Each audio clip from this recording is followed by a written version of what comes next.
2 তারিখে আমি ডায়মন্ড হারবারের এসডিও মাঠ থেকে এই সেবাশ্রয় স্বাস্থ্য শিবিরের শুভ সূচনা করেছিলাম।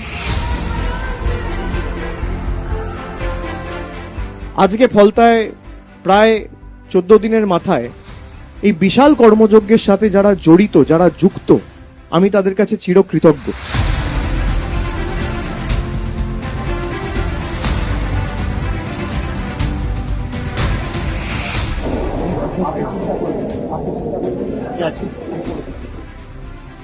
ডাক্তার আর জনপ্রতিনিধিদের মধ্যে সিমিলারিটি হচ্ছে আমরা মানুষের জন্য কাজ করি। ডাক্তার যেমন মানুষকে প্রাণ দেয়, ডাক্তার যেমন মানুষকে সুস্থ করে তোলে, জনপ্রতিনিধিরও কাজ মানুষের পাশে বিপদে আপদে দাঁড়ানো। সেই কারণেই আমরা এটা নাম দিয়েছি সেবাশ্রয়। সেবার মাধ্যমেই মানুষকে আশ্রয় প্রদান করা।